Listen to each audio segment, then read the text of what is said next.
चतुर्दशः सर्गः अशोकवनिका विचयः समुहूर्तमिव ध्यात्वा मनसा चाधिगम्यताम् अवप्लुतो महातेजाः प्राकारम् तस्य वेश्मनः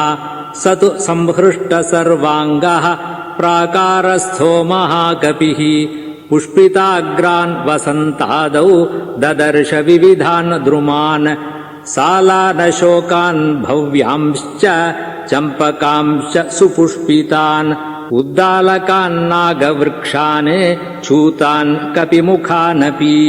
अथाम्रवनसञ्छन्नाम् लताशतसमावृताम् जामुक्त इव नाराचः पुप्लुवे वृक्षवाटिकाम् स प्रविश्य विचित्राम् ताम् विहगैरभिनादिताम् राजतैः काञ्चनैश्चैव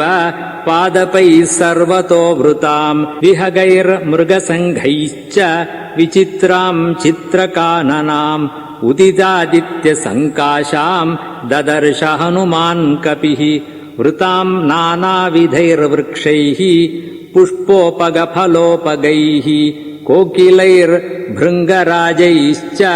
मत्तैर्नित्यनिषेविताम् प्रहृष्टमनुजे काले मृगपक्षिसमाकुले मत्तबर्हिणसङ्घुष्टाम् नानाद्विजगणायुताम् मार्गमाणो वरारोहाम् राजपुत्रीमनिन्दिताम् सुखप्रसुप्तान् विहगान् बोधय उत्पतद्भिर्द्विजगणैः पक्षैः सालासमाहताः अनेकवर्णा विविधा मुमुचुः पुष्पवृष्टयः पुष्पावकीर्णः शुशुभे हनुमान्मारुतात्मजः अशोकवनिका मध्ये यथा पुष्पमयो गिरिः दिशः सर्वा प्रधावन्तम् वृक्षषण्डगतम् कपिम् दृष्ट्वा सर्वाणि भूतानि वसन्त इति मेनिरे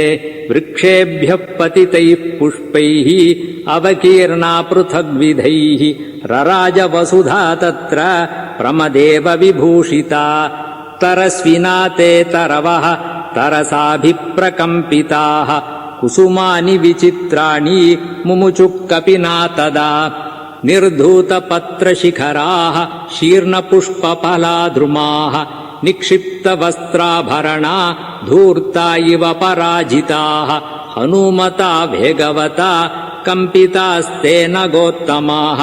पुष्पपर्णफलान्याशु मुमुचुः पुष्पशालिनः विहङ्गसङ्घैर्हीनास्ते स्कन्धमात्राश्रयाद्रुमाः बभूवुरगमाः सर्वे मारुतेनेव निर्धुताः निर्धूतकेशी युवतिः यथा मृदितवर्णका निष्पीतशुभदन्तोष्टी नखैर्दन्तैश्च विक्षता तथा लाङ्गूलहस्तैश्च चरणाभ्याम् च मर्दिता बभूवाशोकवनिका प्रभग्नवरपादपा महालतानाम् धामानि व्यथमत्तरसा कपिः यथा प्रावृषि विन्ध्यस्य मेघजालानि मारुतः स तत्र मणिभूमिश्च राजतीश्च मनोरमाः तथा काञ्चन भूमिश्च ददर्श विचरन् कपिः वापीश्च विविधाकाराः पूर्णाः परमवारिणा महार्घैर्मणिसोपानैः उपपन्नास्ततस्ततः मुक्ताः प्रवालसिकताः स्फाटिकान्तरकुट्टिमाः काञ्चनैस्तरुभिश्चित्रैः तीरजैरुपशोभिताः फुल्लपद्मोत्पलवनाः चक्रवाकोपकूजिताः नत्यूहरुतसङ्घुष्टा हंससारसनादिताः दीर्घाभिर्द्रुमयुक्ताभिः सरिद्भिश्च समन्ततः अमृतोपमतो याभिः शिवाभिरुपसंस्कृताः लताशतैरवतताः सन्तानकुसुमावृताः नानागुल्मावृतघनाः करवीरकृतान्तराः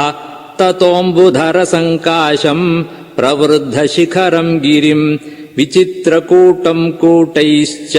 सर्वतः परिवारितम् शिलागृहैरवततम् नानावृक्षैः समावृतम् ददर्श हरिशार्दूलो रम्यम् जगति पर्वतम् ददर्श च नगात्तस्मात् नदीम् निपतिताम् कपिः अङ्कादिव समुत्पत्य प्रियस्य पतिताम् प्रियाम् जले निपतिताग्रैश्च पादपैरुपशोभिताम् वार्यमाणामिव क्रुद्धाम् प्रमदाम् प्रियबन्धुभिः पुनरावृत्ततोयाम् च ददर्श स महाकपिः प्रसन्नामिव कान्तस्य कान्ताम् पुनरुपस्थिताम् तस्या दूराच्च पद्मिन्यो नानाद्विजगणायुताः ददर्श हरिशार्दूलो हनुमान् मारुतात्मजः कृत्रिमाम् दीर्घिकाम् चापि पूर्णाम् शीतेन वारिणा मणिप्रवरसोपानाम् मुक्तासिकतशोभिताम् विविधैर्मृगसङ्घैश्च विचित्राम् चित्रकाननाम् प्रसादैः सुमहद्भिश्च निर्मितैर्विश्वकर्मणा कृत्रिमैः काननैश्चापि सर्वतः समलङ्कृताम् ये केचित्पादपास्तत्र पुष्पोपगफलोपगाः विचित्राः संवृता वृक्षाः प्रदीप्ता इव सर्वतः पुन्नागाः सप्तपर्णाश्च चम्पकोद्दालकास्तथा सच्छत्राः सवितर्दिकाः सर्वे सौवर्णवेदिकाः लताप्रतानैर्बहुभिः पर्णैश्च बहुभिर्वृताम् काञ्चनीम् शिंशपामेकाम् ददर्श हनुमान् कपिः वृताम् हेममयीभिस्तु वेदिकाभिः समन्ततः सोपश्यद् भूमिभागांश्च गर्तप्रस्रवणानि च सुवर्णवृक्षानपरान् ददर्श शिखिसन्निभाम् तेषाम् द्रुमाणाम् प्रभया मेरोरिव दिवाकरः अमन्यत तदा वीरः काञ्चनोऽस्मीति वानरः ताम् काञ्चनैस्तरुगणैर्हि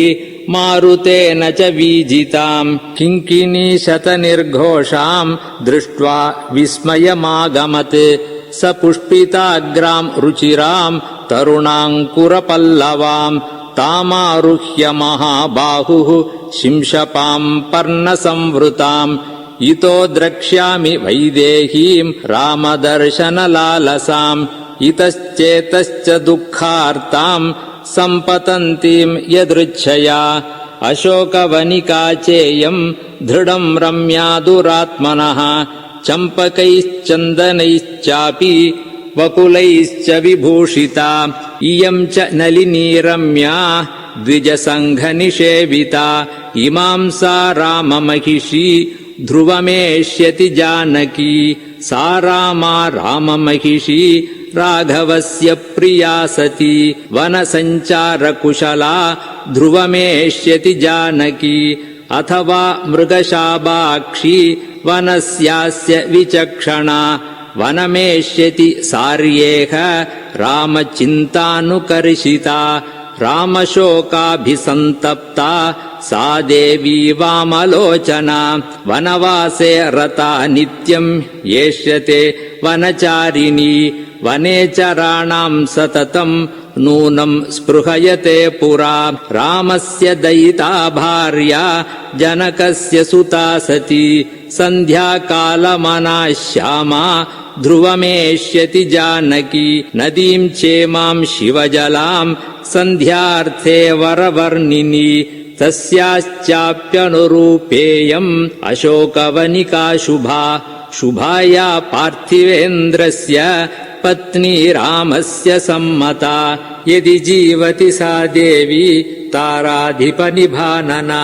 आगमिष्यति सावश्यम् इमाम् शिवजलाम् नदीम् एवम् तु मत्वा हनुमान् महात्मा प्रतीक्षमाणो मनुजेन्द्रपत्नीम् अवेक्षमाणश्च ददर्श सर्वम् सुपुष्पिते पत्रघने निलीनः इत्यार्षे श्रीमद् रामायणे वाल्मीकीये आदिकाव्ये चतुर्विंशतिसहस्रिकायां संहितायां सुन्दरकाण्डे अशोकवनिका विजयो नाम 14 सर्गः।